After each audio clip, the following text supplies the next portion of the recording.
Cette première journée pleine du forum au nom du service culturel de l'ambassade de France, des différents partenaires, Haaretz, Libération, mais aussi au nom de Sciences Po, dont le directeur est parmi nous.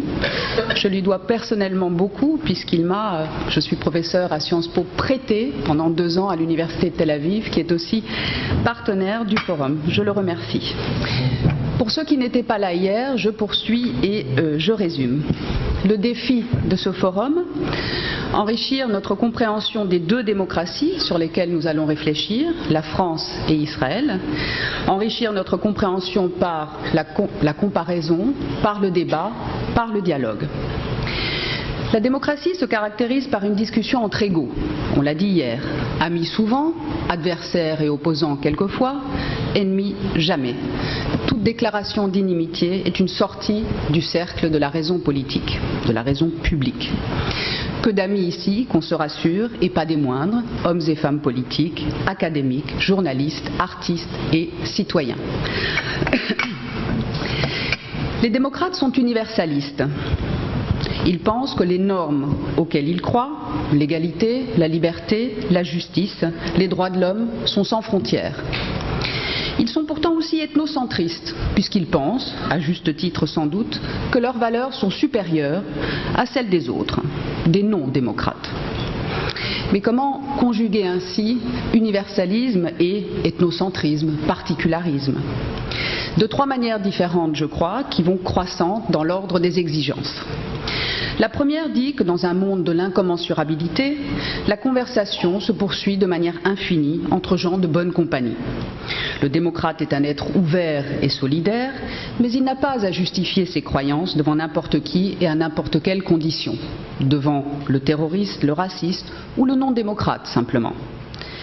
La deuxième, également sceptique sur la possibilité d'émettre des jugements vrais, on a vu hier que la démocratie précisément n'était pas le règne du vrai, soutient que l'accord politique ne peut se faire qu'entre des citoyens raisonnables et rationnels,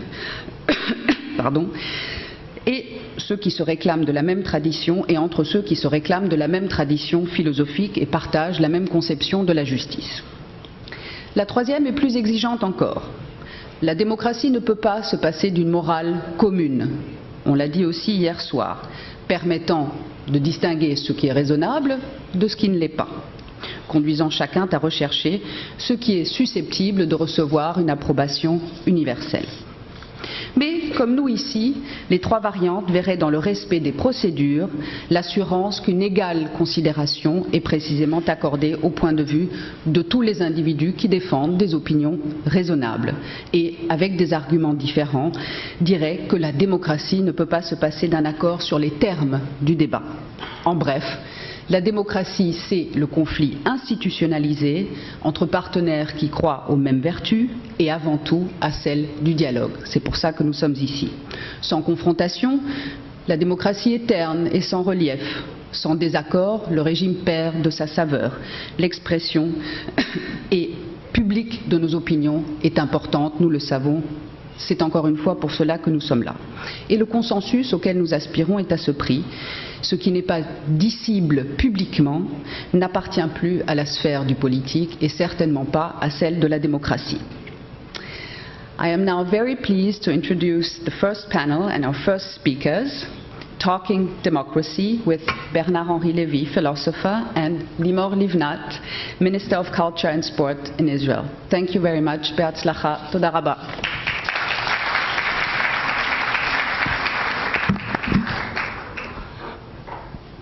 בוקר טוב. אני חושב שלא יהיה מנוס מכמה הערות פתיחה. קודם כל, תודה לכולכם שבאתם בשעה מוקדמת למדי הזאת כדי לדבר על שתי הדמוקרטיות האלו והעניין הדמוקרטי. כדי שהדיון יהיה פורה, וכיוון שהנושאים די רחבים, אני אנסה לנהל אותו בצורה די ממושטרת, מפחות או יותר 10 סיבובים של שאלות לשני האורחים, לאורחת המכובדת ולאורח המכובד, כדי ליצור את הדיאלוג האינטנסיבי ביותר האפשרי. אבל הבוקר אני חושב שאי אפשר להתעלם מהעובדה שזה בוקר עצוב מאוד. אני אתן לי הזדמנות לאורחים לדבר על האירועים שהתרחשו בהקשר של הדיון שלנו, אבל קודם כל אני חושב שאי אפשר להתעלם מהעובדה שאירוע טרגי מאוד קרה הלילה. תהיה הפרשנות שלו אשר תהיה. אירוע שגם יש בו פוטנציאל דרמטי. Il y a un potentiel absolument dramatique et pire encore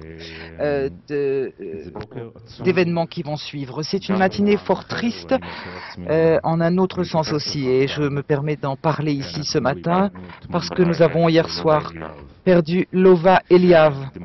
Lova Eliav était un grand démocrate israélien, un grand social-démocrate israélien et une personne qui était représentative de l'humanisme sioniste israélien sous son meilleur jour. Et je pense qu'il y a peut-être un lien entre ces deux événements de la nuit, dans une certaine mesure en tout cas, certainement. Et je dirais quelques phrases personnelles. Quand j'étais enfant, la France était notre grande amie, c'était notre grand allié. Nous vivions dans un monde hostile, obscur, où la République éclairée de France était source de lumière.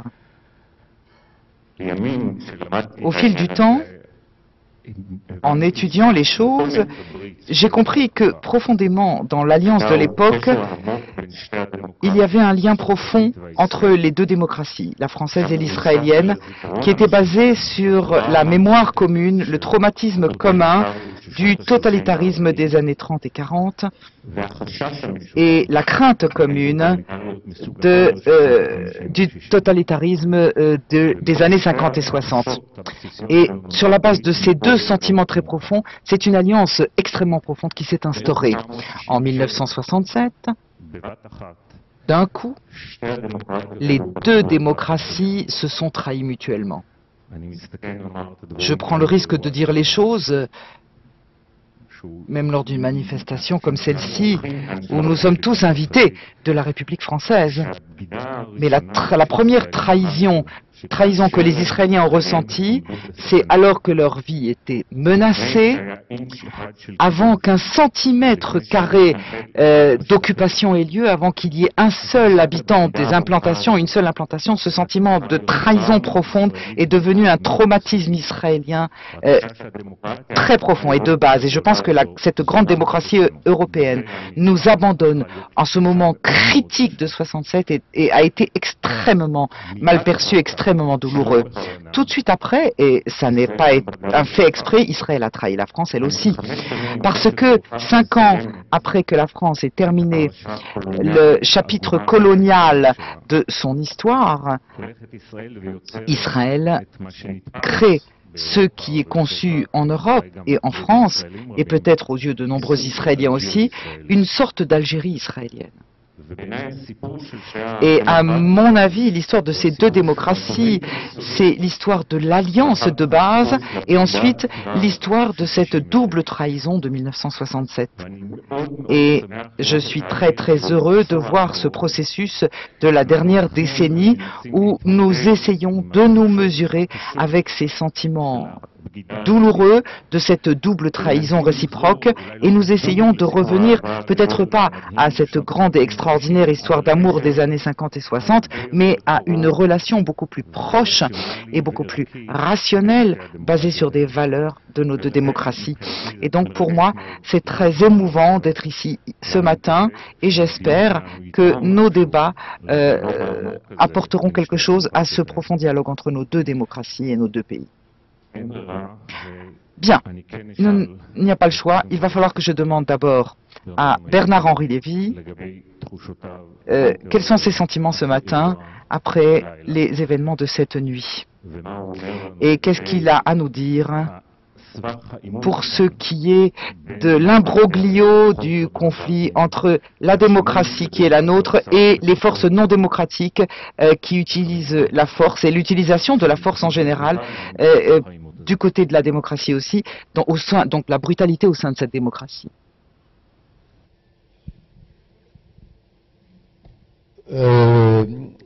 Volontiers, enfin la courtoisie, le protocole et surtout la quantité d'informations dont elle dispose probablement me semble-t-il aurait rendu préférable que Madame la ministre s'exprime la première, puisqu'elle en sait sans doute davantage que nous tous, et en tout cas que moi-même, sur ce qui s'est passé cette nuit. Mais enfin, elle va nous le dire. Elle est ministre du gouvernement qui a décidé cette opération à 4 heures du matin. Je suppose qu'elle en connaît ce que vous appelez l'exégèse, les tenants et aboutissants, et je suis vraiment dans l'état de stupeur où je me trouve ce matin, comme je crois la plupart d'entre vous. Je suis très curieux d'entendre ce qu'elle a à nous dire.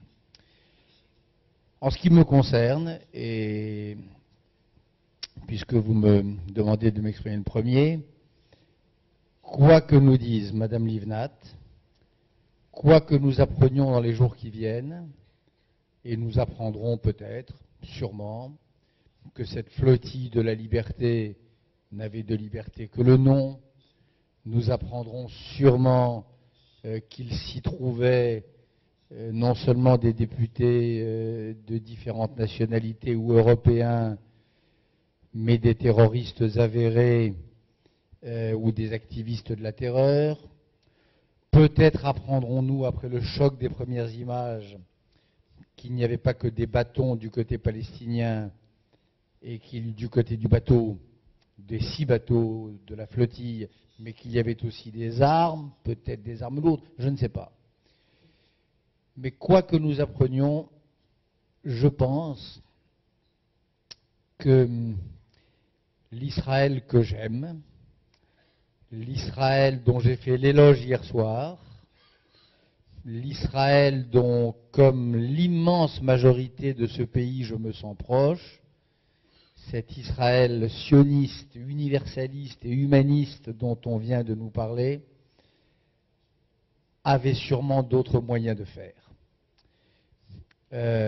Le Tzahal que j'ai vu à la manœuvre à plusieurs reprises de ma vie, cette armée israélienne animée par l'idéal unique au monde de la pureté des armes, avait, j'en suis sûr, jusqu'à preuve du contraire, d'autres manières d'arraisonner ces bateaux,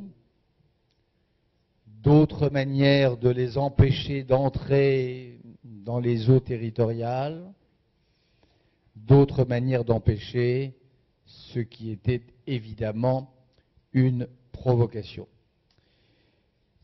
Une étape, Israël a affaire à des adversaires redoutables, militairement redoutables, et on ne négligera jamais assez la donnée stratégique nouvelle qu'est l'appui donné aux adversaires les plus radicaux d'Israël, c'est-à-dire le Hamas et le Hezbollah, par un État qui a pour projet de rayer Israël de la carte et de se doter des instruments militaires rendant possible cette suppression, c'est-à-dire l'Iran. Donc Israël a affaire à des adversaires militairement redoutables, il n'y a aucun doute là-dessus. Et un cap a été franchi depuis que l'Iran approche du seuil nucléaire, mais Israël a affaire aussi à des adversaires politiquement redoutables, qui savent manier comme jamais les symboles, la rhétorique, les images. Israël a encore la supériorité militaire sur le premier terrain, encore les moyens, même si les Iraniens livrent à nouveau des Elzal 1 ou 2 au Hezbollah, de les empêcher de fonctionner et d'atteindre les grandes villes israéliennes. L'autre bataille, en revanche, la bataille des images, la bataille des symboles, je pense que le gouvernement israélien d'aujourd'hui le gouvernement, madame, que vous représentez, le gouvernement de Benjamin Netanyahou, est en train de la perdre, cette autre guerre-là. Les images que l'on commence de voir depuis ce matin, les images soit des prétendus ou pas prétendus militants de la paix armés de bâtons, aux prises avec des unités d'élite que je connais bien, dont je connais la bravoure et l'efficacité, bien sûr, débarquant des hélicoptères et tirant à armes réelles et faisant 6, 8, 10, peut-être 16 morts, ces images-là vont faire le tour du monde et seront plus dévastatrices, non seulement pour l'image d'Israël, non seulement pour son gouvernement, ce qui est le cadet de mes soucis, parce que le propre de la démocratie, c'est que quand un gouvernement faillit, on en change. Mais pour ce pays auquel je suis inconditionnellement attaché, ces images seront plus dévastatrices, me semble-t-il, encore qu'une défaite militaire.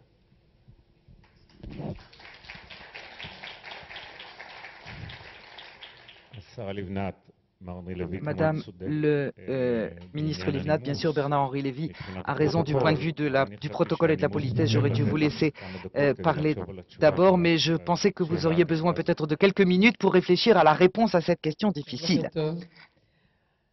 Bonjour, je voudrais tout d'abord dire à M. Lévy que je connais son grand amour pour Israël et la protection que vous lui donnez pendant de longues années, même pendant les périodes les plus difficiles, et quand vous étiez une voix unique parfois dans l'obscurité, quand vous défendiez Israël, et je vous remercie pour cela, et nous le remercions pour cela, et pour votre amour pour Israël. Et la critique est également légitime. Les images de ce matin sont effectivement très difficiles à supporter, très désagréables. Il est difficile de savoir encore ce qui s'est passé réellement dans cet incident. Et je dois dire que pendant que j'étais en route, le ministre Dan Meridor m'a demandé, et c'est lui qui s'occupe de cela, puisque le Premier ministre n'est pas là en ce moment, et avec les autres ministres, ont demandé de ne faire aucune déclaration jusqu'à 11h ou 11h30, parce qu'il y aura une conférence de presse par le ministre des Affaires étrangères, et il y aura une annonce officielle. Ce que nous savons, c'est qu'il y a eu des 10 soldats israéliens qui ont été blessés par armes blanches. L'opposition a été très violente de la part de ces prétendus militants qui ont dit à l'avance qu'il n'y aurait aucune violence de leur part. Et malheureusement, nous voyons que cela s'est développé de façon tout à fait différente, bien que nous ne sachions pas exactement comment encore. Les résultats et les images sont très durs et je suis sûre que cela aura un impact négatif très grave sur la relation publique israélienne. Mais il nous faut nous souvenir qu'Israël, avec cette provocation par ces bateaux, et je suis d'accord avec ce qu'a dit M. Lévy, cette provocation avait pour but de créer une situation pour montrer qu'Israël ne laissait pas entrer une aide humanitaire. Nous avons proposé de prendre toute cette aide humanitaire pour le transférer à Gaza, tout ce qui était aide humanitaire et pas des fers, par exemple, qui auraient servi à construire des tunnels ou à fabriquer des armes, et ils ont refusé. La famille de soldats Shalit a demandé à ce qu'ils prennent une lettre pour le Hamas, pour le soldat, mais ils n'ont pas accepté, et cela crée des sensations, des émotions très difficiles, et il faut attendre de voir quelle sera l'explication qui sera donnée. Il nous faut encore attendre quelques heures. Je voudrais faire une petite remarque cependant sur ce qui a été dit précédemment par M. Lévy. Pour ce qui est des relations ou des explications que donne le gouvernement de Netanyahou, et je voudrais donc faire une petite remarque supplémentaire. Il n'y a pas de doute que les Palestiniens, et nous en parlerons certainement plus tard aussi, sont très forts dans ce qui est la diplomatie face à celle de Netanyahou. Mais il faut se souvenir également que une partie de cette atmosphère internationale qui a été créée ces dernières années, par exemple, elle n'a pas forcément liée par Netanyahou. Si on parle du rapport Goldstone, par exemple, il a été rédigé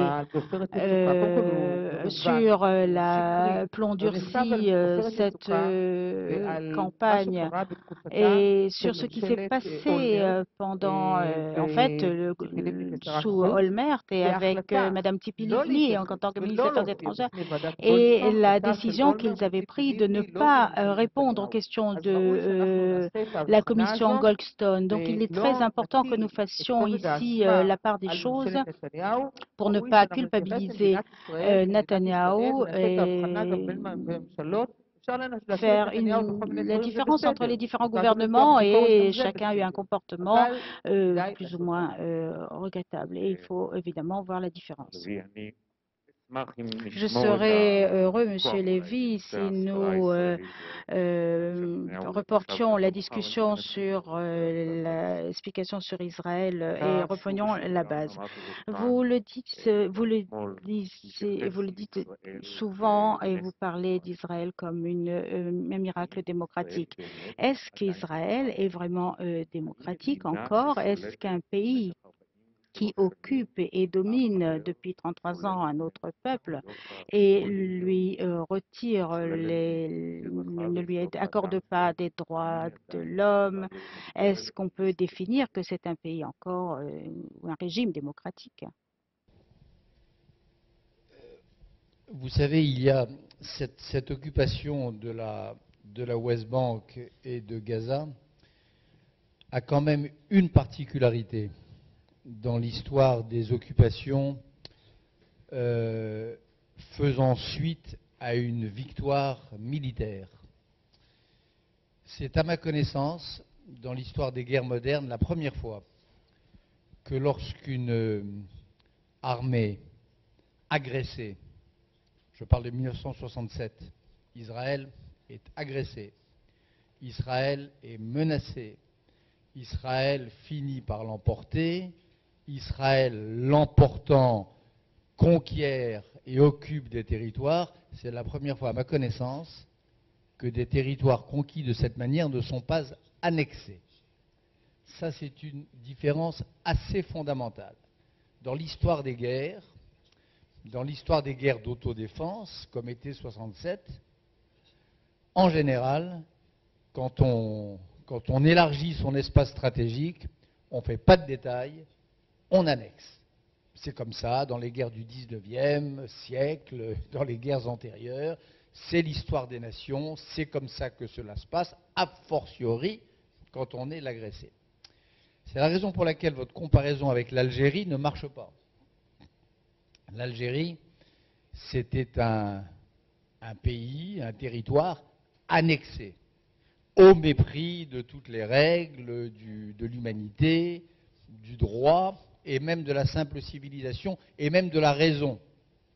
Moi, je suis né dans un village d'Algérie qui s'appelait Benissaf, et qui était un village d'un département français, avec un préfet, avec des fonctionnaires français. On était en territoire français. La colonisation, c'est ça. Donc ce qui se passe depuis 1967, il y a une nuance de taille quand même, c'est pas de même nature. C'est pas une colonisation.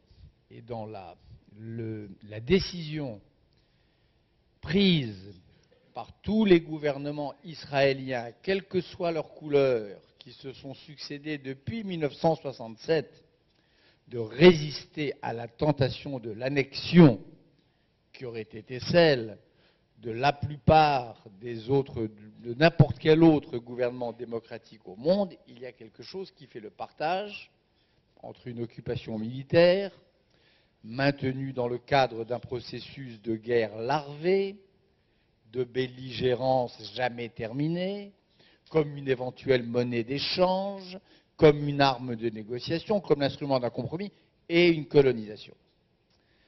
Alors après, que les gouvernements israéliens successifs se soient bien servis de cette arme et bien joué ce compromis, je ne le crois pas.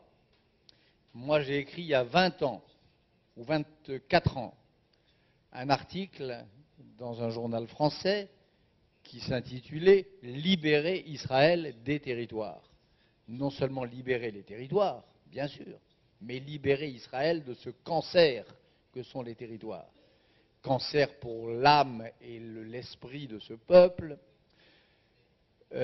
catastrophe pour sa pratique du droit, catastrophe dont il est miraculeux qu'elle n'ait pas davantage métastasé, et puis situation d'impasse absolue à terme, puisque si d'aventure, ce qui me semble impensable, cette occupation est de plus en plus impensable, mais enfin quand j'ai écrit cet article il y a 24 ans, je disais si jamais les Israéliens étaient tentés d'annexer ce qui n'est qu'occupé, alors qu'en serait-il du caractère de l'État juif? Bien. Donc, que cette arme ait été utilisée à bon escient, je ne le crois pas.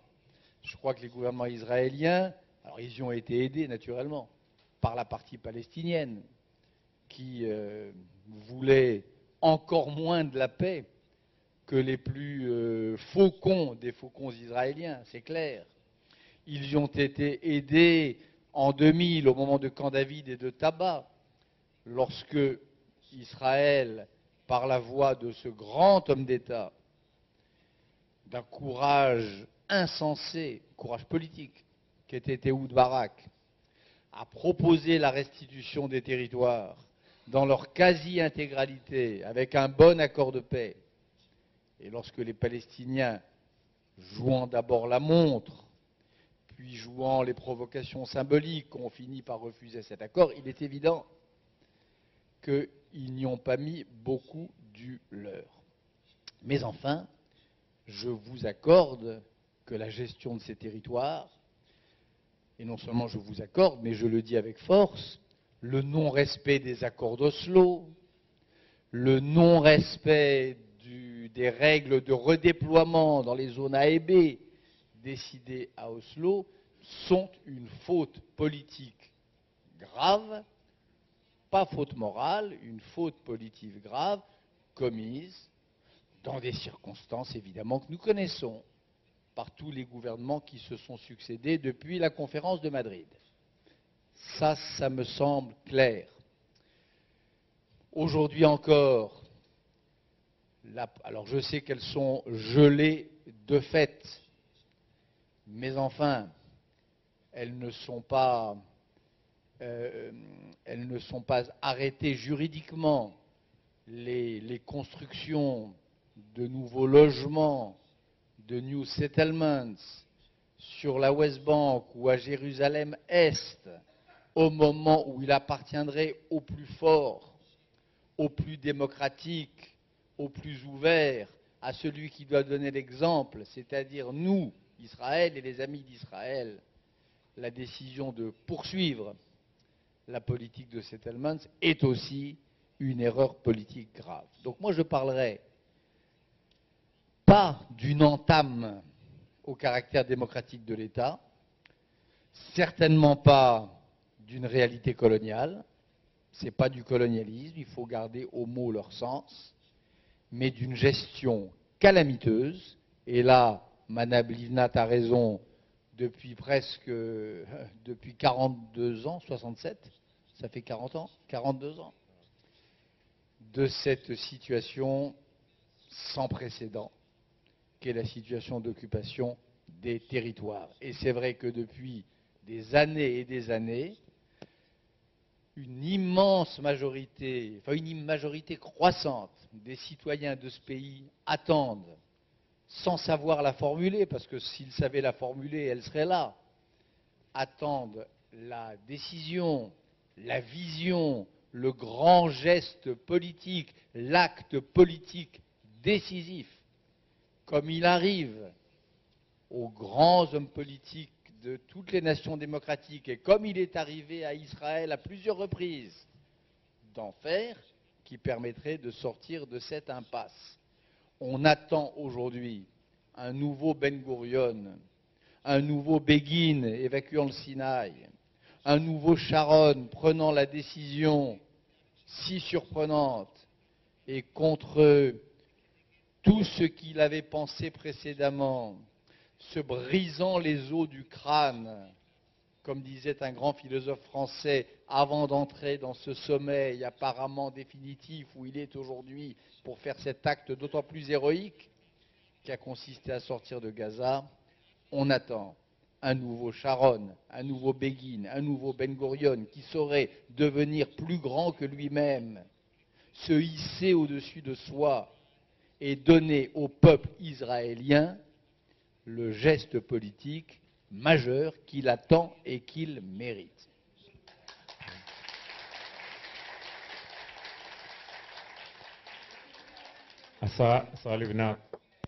Madame Livnat, Madame la ministre. Je voudrais que nous poursuivions le débat de façon éduquée et nous allons continuer à nous écouter. Madame Livnat, vous avez ici l'occasion de devenir peut-être Begin ou Sharon si cela vous intéresse. C'est un défi peut-être à relever. Ma question originale était est-ce que vous ne voyez pas qu'il y a une contradiction entre occupation et démocratie? Est-ce que l'occupation qui continue ne va pas à l'encontre des valeurs sionistes et démocratiques de base d'Herzl et de Jabotinsky?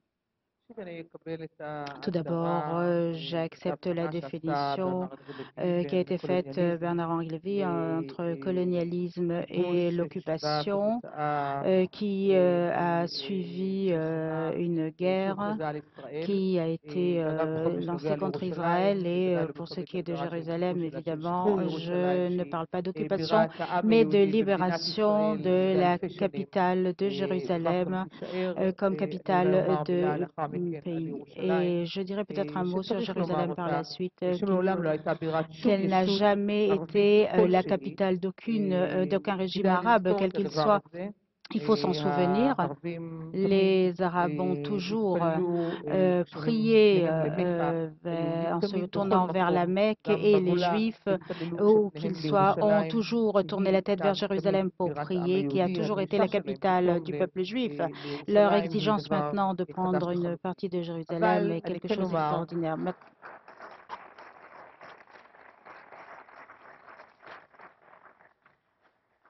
Je veux dire cependant, Jérusalem, vous le savez, n'est pas du tout dans le Coran, alors qu'il est mentionné 600 fois dans nos écrits saints. Monsieur Lévy parle de façon profondément. Nous, effectivement, ne parlons pas bien de notre démocratie en Israël. Nous avons la Cour suprême qui est au-dessus du gouvernement, au-dessus de la Knesset, au-dessus de Tsahal. En fait, chez nous, l'activisme juridique est peut-être le plus important qu'il y ait dans le monde entier. En Israël, Tsahal est soumis à la Cour suprême. En France, l'armée est redevable ou responsable vis-à-vis d'un tribunal, de la Cour martiale ou du tribunal. Et vous savez que les décisions de la Cour suprême ont changé la ligne du mur de séparation et annule des décisions de la Knesset. Le tribunal suprême donne des ordres à l'armée. L'armée doit donner des comptes à la Cour suprême. Malgré le fait que nous soyons en guerre, cela ne se voit dans aucune partie du monde. Il n'y a qu'en Israël. Les députés arabes à la Knesset s'identifient avec le Hamas. Les députés vont rendre visite à Kadhafi en Libye. Et je peux donner encore beaucoup d'autres exemples. C'est un pays où la Cour suprême a décidé de la limite de la liberté d'expression à des limites peut-être maximales auxquelles nous pouvons penser. Et parfois, je pense même que c'est exagéré. Je ne connais aucun autre pays qui ressemble à cela dans le monde. Et tout cela pour répondre à votre question, est-ce que si l'occupation a eu un rôle néfaste sur la démocratie, je pense que nous sommes une démocratie qui a toujours des défis à relever et nous le faisons le mieux possible dans des situations absolument impossibles du point de vue du gouvernement israélien. Je voudrais répondre peut-être à ce qui a été dit par M. Lévy pour ce qui est de l'occupation, comme vous l'avez défini, et pour ce qui est des solutions pendant les années, nous savons que vous êtes dans un article qui a été écrit il y a quelques années, et quand vous avez parlé, je voudrais rappeler ici en outre qu'après des années d'accords et des tentatives d'accords, évidemment, Begin a fait l'accord avec l'Égypte, Rabin avec la Jordanie, l'accord de Hebron avec Netanyahou lors de sa cadence précédente, et il y a eu d'autres choses, évidemment, qui ont été faites. Il y a eu une proposition de Haut de Barak à Camp David en 2000, et les Palestiniens ont absolument rejeté cette proposition très généreuse. Il y a eu également d'autres choses. Ariel Sharon, bien avant Ariel Sharon d'ailleurs, nous sommes sortis du Liban de façon unilatérale par Ehud Barak, et c'est ce que nous... Il y a eu également une sortie unilatérale.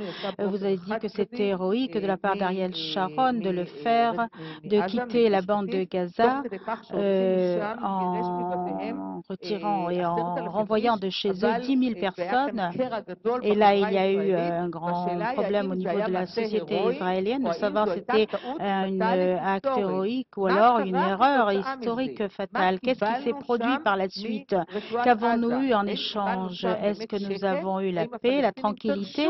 Est-ce que les Palestiniens ont interprété cela comme en fait une puissance israélienne ou une force israélienne, ou alors comme de la faiblesse? Et nous avons reçu des milliers de missiles sur le sud du pays qui n'ont arrêté de se perfectionner pour atteindre même la ville d'Ashkelon et même au nord d'Ashkelon. Est-ce que cela a été donc un bien ou est-ce que cela a été un mal pour nous à cause de l'interprétation palestinienne face à cette action? Après cela, Olmert est venu a eu des négociations de 2 ans, au moins pendant les 3 ans où il était Premier ministre, il est allé encore plus loin que Barak, il a proposé encore plus.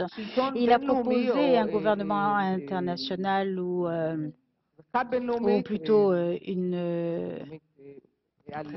présence internationale sur tous les lieux saints. Il leur a donné un droit de retour symbolique pour un certain nombre de réfugiés qui, pour nous, est une ligne rouge parce que le retour de réfugiés est pour nous la fin de l'État d'Israël. Mais les Palestiniens ne l'ont pas, n'ont rejeté et ils n'ont même pas répondu en fait à sa proposition. Demain, M. Lévy, vous avez rencontré Mme Tzipi Livni et je vous propose de lui demander ce qui s'est passé après 3 ans du gouvernement d'Olmert. Est-ce qu'on a pu aboutir à un accord, quel qu'il soit, après une proposition aussi généreuse ou un espoir même d'accord? Rien ne s'est produit. Et après, alors, Netanyahou a pris le pouvoir et là, Netanyahou a fait un discours à Bar-Ilan, à l'université de Bar-Ilan. Et là, il a parlé de 2 États pour les 2 peuples. Et quand Netanyahou l'a dit, quelque chose qui était surprenant de la part de Netanyahou d'une certaine façon. Netanyahou a dit, et ensuite il y a eu un gel. Ce n'est pas quelque chose qui n'a pas d'importance, comme j'ai pu peut-être le comprendre. C'est un gel qui est incompréhensible d'une certaine façon pour ce qui est de partie du Likoud. Et en fait, ça n'a jamais eu lieu, mais cela avait été une exigence du gouvernement américain. Américains. Ils ont expliqué pourquoi, pour que les Palestiniens acceptent de négocier de façon directe, mais ils n'ont pas accepté. Et nous avons maintenant des proximity talks, donc et ils n'ont pas accepté de négocier directement. Et nous avons retiré des barrages et des checkpoints et nous avons toujours fait des pas, tendu la main. Et il y a quelque chose de très important que je voudrais souligner, Monsieur Lévy. J'ai lu que vous avez écrit pourquoi Netanyahou a exigé la reconnaissance de la part des Palestiniens en tant qu'Israël, en tant que pays juif. Je pense que vous avez dit que ce n'était pas important qu'ils reconnaissent ou qu'ils ne reconnaissent pas que ce soit un pays juif ou non. Je voudrais affiner cela. C'est très important qu'ils acceptent. S'ils ne veulent pas accepter qu'Israël est un pays juif, ou reconnaître Israël comme pays juif, c'est-à-dire ce que l'on peut voir, à ce moment-là, c'est qu'ils veulent un pays palestinien unique et un autre pays qui s'appelle le pays d'Israël aujourd'hui, mais qui deviendra un pays binational, pour que la démographie et le retour des réfugiés, finalement, le transforment en un pays non pas juif, mais un pays où ils auront évidemment la majorité, et c'est ainsi que l'on peut voir aux côtés de la Palestine. Ils ne voudront signer aucun accord tant qu'il n'y a pas de droit au retour pour les réfugiés. Il ne s'agit pas de territoire, ce n'est pas s'ils acceptent de recevoir quelques kilomètres par-ci ou par-là, ce n'est pas ça qui fera l'accord. Et notre cher ami, M. Bernard-Henri Lévy, notre ami qui aime le pays d'Israël, je suis désolée de vous dire, mais je pense que vous êtes dans l'erreur. Je pense qu'il faut comprendre que le fait que l'on accepte que l'État d'Israël est un pays juif est la base d'un accord avec les Palestiniens, et sans cela, il ne sera pas possible de parvenir à un accord quel qu'il soit.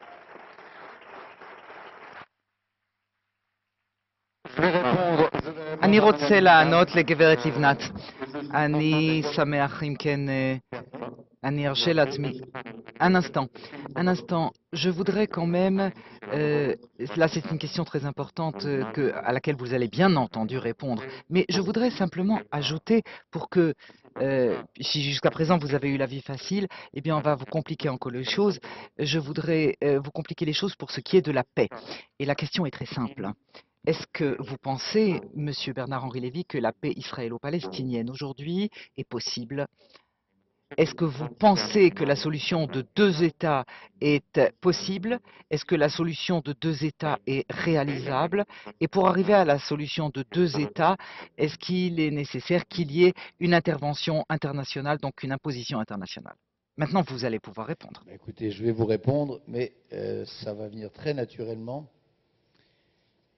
dans le fil de ma réponse à Madame la ministre.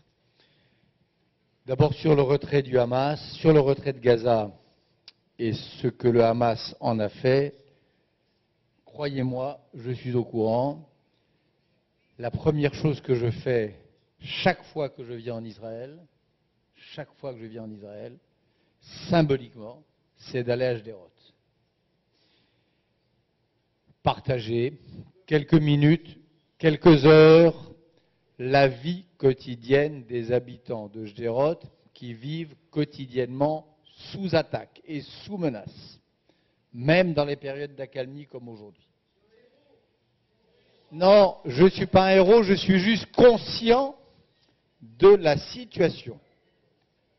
De même que, comme je le disais hier soir, dans les minutes qui ont suivi le déclenchement par le Hezbollah de la guerre du Liban, mon réflexe, aussitôt suivi des faits, a été de prendre un avion, d'atterrir à Tel Aviv, de monter sur la ligne de front, de partager jusqu'au dernier jour de la guerre, de tenter de partager très modestement la vie des civils bombardés et d'accompagner une unité d'élite israélienne, comme vous le savez, de l'autre côté de la ligne pour secourir un blessé.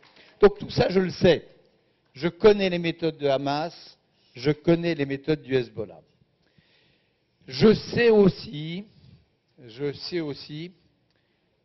qu'aux offres de paix, et et je vous l'ai dit tout à l'heure, israéliennes, nombreuses, répétées jusqu'à Bar-Ilan, jusqu'à votre Premier ministre, dont le discours n'a pas été suffisamment relevé par la presse internationale. Il a pris position clairement sur les deux peuples, deux États. Je sais que les Palestiniens ont répondu par un refus répété, tantôt vociférant, tantôt plus habile, plus rusé, mais en tout cas un refus. Je sais cela. J'ai écrit 100 fois, à l'époque où il était de ce monde, que Yasser Arafat était beaucoup plus à l'aise dans son rôle de grand ambassadeur d'une cause palestinienne, réelle ou imaginaire, volant de capitale en capitale, plutôt que dans le rôle plus ingrat de bâtisseur d'un petit État, bâtisseur d'une administration, bâtisseur d'une nation. C'est clair. Et là-dessus, non seulement c'est clair, mais là-dessus, il n'y a aucune espèce de doute. Néanmoins, je crois que les fautes de nos adversaires, leur immoralité, leur bassesse, leur manière de jouer avec leurs intérêts, avec les intérêts de leur propre peuple, de les fouler aux pieds, de jouer avec la vie des leurs. Ça va depuis les boucliers, les enfants et les femmes mis en avant comme des boucliers humains, jusqu'à l'instrumentalisation de la cause palestinienne, dont pour la plupart, pendant très longtemps et jusqu'aujourd'hui, ils se moquent comme de leur première chemise, leur véritable objectif étant la destruction d'Israël. Je pense que les fautes palestiniennes ne nous exonèrent pas, nous, juifs, israéliens ou amis d'Israël, de vouloir notre propre bien. Si les Palestiniens veulent se suicider, s'ils se moquent éperdument du sort de leur propre peuple, s'ils préfèrent les voir vivre dans une relative misère, encore que, plutôt que de profiter de l'immense prospérité qui suivrait un plan de paix, une solution de deux peuples, deux États, c'est leur affaire. Et c'est un peu la nôtre aussi, parce que nous sommes universalistes. Mais enfin, on ne peut pas aller contre la volonté des dirigeants de se suicider. Par contre, l'intérêt d'Israël, l'intérêt des mères de famille israéliennes qui voient leurs enfants partir au front, l'intérêt de mon ami David Grossman qui a perdu son petit garçon au dernier jour de la dernière guerre, l'intérêt d'Israël, c'est la paix. Et il faut tout faire, même si de l'autre côté il n'y a pas les réponses adaptées. Vous êtes assez brillants, vous avez les plus grands savants du monde, vous avez quelques-uns des plus grands écrivains de la planète, vous avez les meilleurs généraux, vous avez l'armée la plus sophistiquée, vous avez les meilleurs diplomates, vous avez des cellules d'intelligence qui réfléchissent avec une finesse extraordinaire à la manière de libérer tel ou tel prisonnier. Vous ne pouvez pas dire que la médiocrité, le double langage des Palestiniens vous oblige à vous y aligner. La question de la reconnaissance de l'État juif d'Israël comme État juif par les Palestiniens, pardonnez-moi. La reconnaissance d'Israël par le monde arabe et par les Palestiniens, évidemment, c'est un préalable absolu qui, grosso modo d'ailleurs, à leur corps défendant, ils en pensent sans doute pas moins, ce fut dit du bout des lèvres, mais enfin ce fut dit, la reconnaissance d'Israël comme telle par un certain nombre de pays arabes, la majorité, par Mahmoud Abbas, Israël comme tel, le fait israélien, ça leur arrache la gueule, peut-être, mais c'est fait. La reconnaissance d'Israël comme État juif,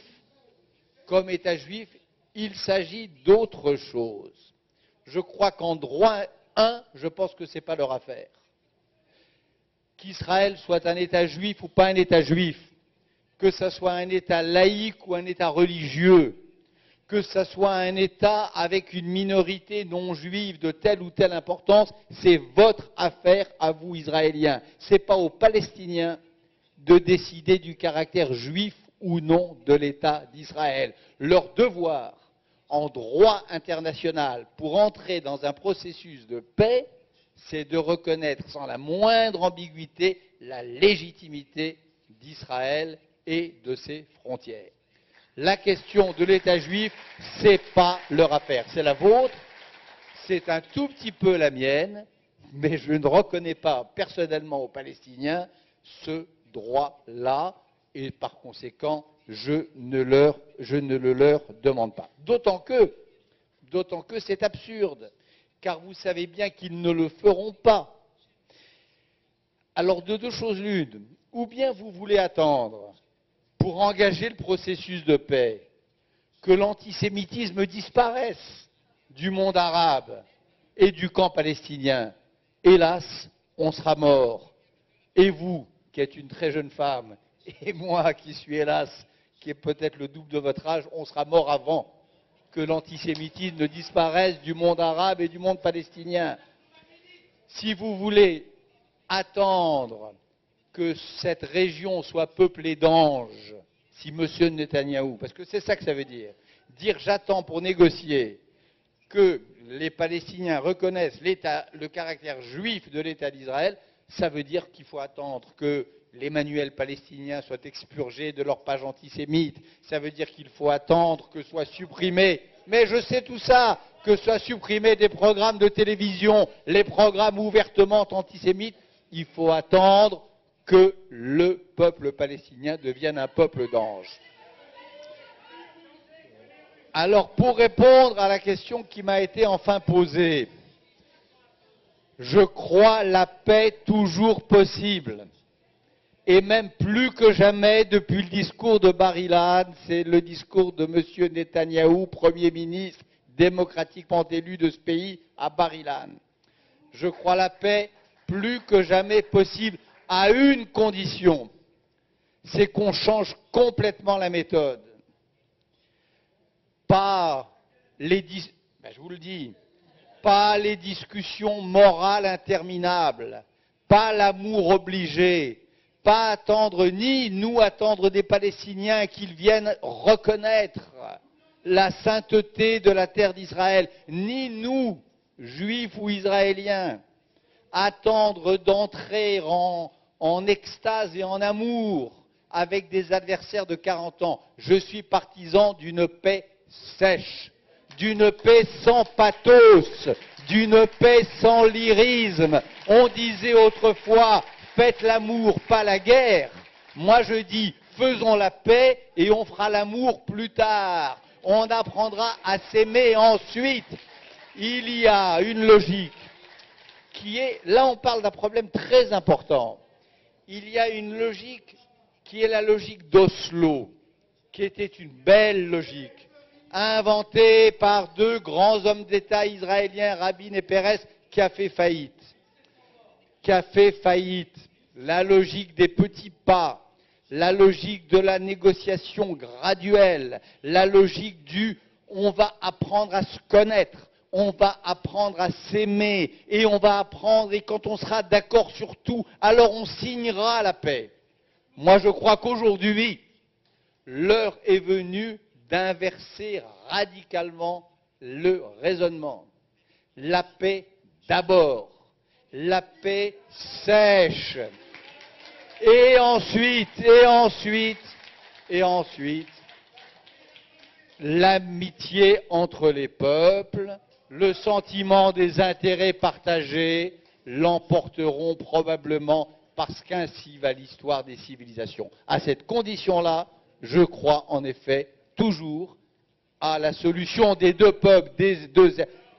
Ah, je suis le contraire d'un rêveur. Les rêveurs, ce sont ceux qui s'imaginent que Les rêveurs, ce sont ceux qui s'imaginent que les leaders palestiniens vont demain matin venir à la Knesset pour dire qu'ils reconnaissent le caractère juif d'Israël. Ça, c'est un rêve. En revanche, l'acte qui consisterait à dire « Messieurs, ça suffit comme ça, voici la barrière, voici la frontière, à partir de là, nous sommes chez nous, à partir de là, vous êtes chez vous, voilà la clé. Si vous voulez la prospérité et la paix, vous l'aurez. Si vous voulez la guerre, vous l'aurez aussi. Ça, c'est de la politique et c'est pas du rêve. » La première et deuxième question, est-ce que cela signifie que peut-être il est temps que le gouvernement dont vous faites partie prenne cette force d'amis aussi sincères comme M. Lévy pour que nous puissions tourner de toute façon toute critique est légitime, particulièrement d'un ami d'Israël comme M. Lévy et d'autres amis. C'est tout à fait légitime. Mais je suis tout à fait impressionnée par l'enthousiasme de M. Lévy et je suis certaine que c'est sincère. Mais la paix, on ne peut pas la faire dans l'académie. Quand les Palestiniens pas seulement le Hamas, mais Salam Fayyad aussi, fait un grand feu pour incendier, pour brûler tous les produits israéliens. Pas seulement. Je voudrais vous raconter également qu'il brûle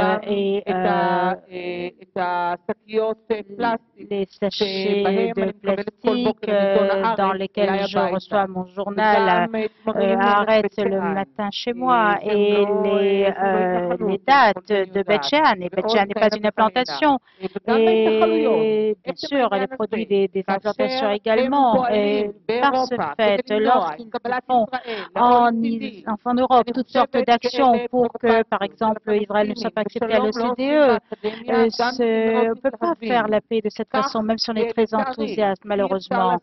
On ne peut pas faire la paix, on ne peut pas obliger l'adversaire à faire la paix. Quand on vient leur proposer des propositions aussi généreuses, qu'ils refusent systématiquement ou tout simplement refusent de répondre, on ne peut pas faire la paix avec nous-mêmes. Et l'enthousiasme ne suffit pas pour faire la paix de force avec ceux qui ne veulent pas être un partenaire de la paix pour nous, mais veut transformer l'État d'Israël en quelque chose de binational pour créer un pays palestinien à côté pour y ramener tous les réfugiés palestiniens. Je voudrais revenir sur J. Cole. La critique est légitime, je l'ai dit, mais pour ce qu'a demandé J. Cole de faire toutes les signatures qu'ils ont obtenues, vous savez, c'est comme J. Street, parler d'un public qui n'est pas très important. Et il y a un article qui demande à l'Europe et aux États-Unis d'imposer la paix aux deux parties, particulièrement au gouvernement d'Israël. C'est surtout sur le gouvernement de Netanyahou et le gouvernement d'Israël, donc obligé à faire l'accord. Et je vois qu'il y a là un problème. Et je dis à M. Lévy, le fait que vous ayez signé cet article a été une erreur et cela a été pour nous une grande douleur, justement parce que vous êtes un grand ami d'Israël. Je voudrais vous dire qu'il y a une campagne très organisée en Europe pour qu'Israël soit considéré comme un État d'apartheid et c'est tellement ironique de voir que Goldstone justement était juge du temps où il y avait l'apartheid dans son pays en Afrique du Sud et a envoyé à la mort des quantités de Noirs, mais il l'a bien caché quand il a écrit son rapport. Et je pense qu'un accord qui est contraint ne peut être qu'une défaite. Et dans la pression sur Israël, ne fait qu'éloigner la paix et beaucoup plus que n'importe quelle autre chose. Un accord imposé ne peut réussir. Il soutient les Palestiniens dans ce cas qui sont contre la paix et il se met du côté de ceux qui sont du côté de ceux qui empêchent que l'Israël ne rentre à l'OCDE par exemple et propage la haine contre Israël et ce n'est pas si simple On ne peut pas régler cela en disant non pas attendre qu'ils soient gentils et qu'ils acceptent et qu'ils continuent alors que nous élevons nos enfants à la paix, eux ne font qu'élever leurs enfants à la haine d'Israël. Je n'ai pas compris ce qui s'est passé. Vous avez dit que je ne veux pas la paix.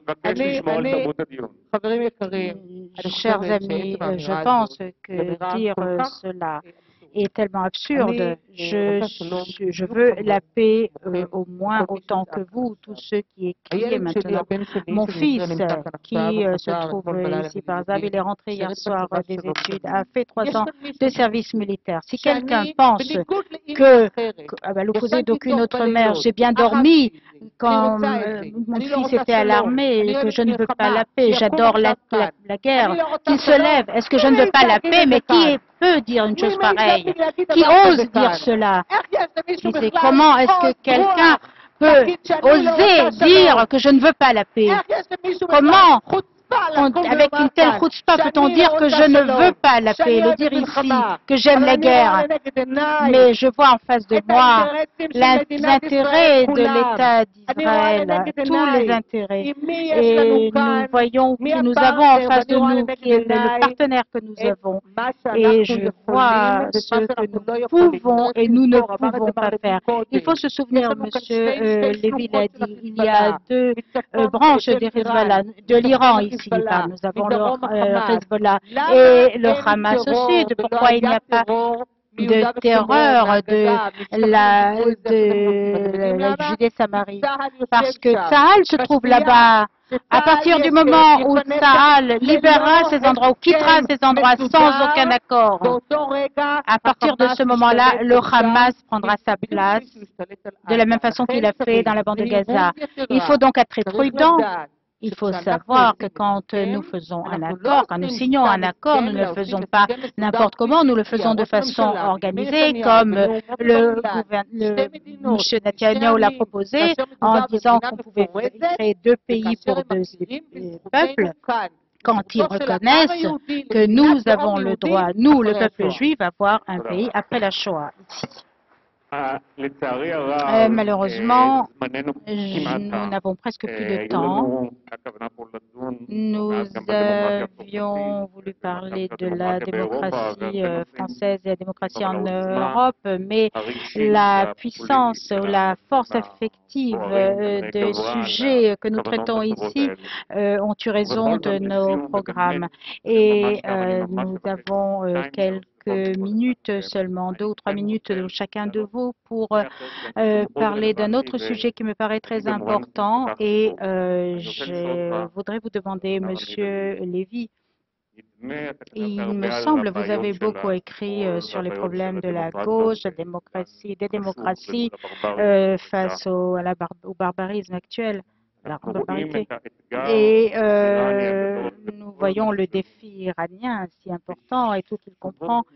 Et il y a des questions très simples. Il y a ceux qui disent que le fait même qu'Israël a Dimona et qu'elle a apparemment reçu de la France est un scandale et que c'est une enfreinte au principe d'égalité. Et donc, cela donne un double message. Mais d'un autre part, les démocraties qui sont mûres ont peut-être une certaine discrimination corrective. Est-ce qu'Israël a le droit d'avoir Dimona? Et la deuxième question, est-ce que les démocraties, je ne dis pas si Israël, la France ou les États-Unis ou d'autres, est-ce que malgré elles, si le barbarisme, la barbarie actuelle se poursuit, est-ce que les démocraties peuvent utiliser la force contre elles? Écoutez, je ne sais pas si Israël a le droit d'avoir Dimona. Ce n'est pas une question de droit, en l'occurrence. Je bénis ceux qui ont permis à Israël d'avoir Dimona, naturellement. Israël, sans, et je l'ai dit hier en ouverture de mon allocution préliminaire, je disais combien ce moment-là marquait une date forte dans l'histoire de l'amitié entre la France et Israël. Bénis soient les Français qui ont permis à Israël d'avoir aujourd'hui cette arme de dissuasion, hélas pas absolue, mais néanmoins déterminante, qu'est très certainement l'arme atomique. Deuxièmement, il n'y a pas de symétrie, et c'est ça qu'il faut répéter inlassablement aux sophistes et aux tartuffes. L'arme nucléaire entre les mains d'une démocratie et l'arme nucléaire entre les mains d'un pouvoir totalitaire, c'est évidemment pas la même chose, et c'est même le contraire. L'arme nucléaire entre les mains d'un homme qui dit que sa première décision serait de s'en servir pour rayer de la carte du monde un pays membre des Nations Unies et pas n'importe lequel, ça doit être empêché par tous les moyens, bien sûr, par tous les moyens. J'ajoute d'ailleurs qu'il n'y a pas que l'Iran, il y a peut-être plus dangereux encore que l'Iran, mais c'est une autre affaire, une histoire que je connais bien, qui est l'histoire du Pakistan, où là on n'est pas en deçà du seuil nucléaire, mais au-delà, où il y a des armes nucléaires en grand nombre, dont personne ne sait très bien d'ailleurs ni le nombre exact, ni la localisation, et dont personne n'est capable d'assurer qu'elles ne tomberont pas demain matin entre les mains de l'aile radicale et islamiste des services de renseignement pakistanais et du gouvernement pakistanais. Donc bien sûr, vive Dimona. En ce qui concerne J. Cole, d'abord J. Cole, c'est pas J Street, madame. Et il ne vous a pas échappé que pour tout un tas de raisons, J Street n'a pas été partie prenante à la création de J. Cole. J. Cole, c'est quoi? Ce sont des amis d'Israël.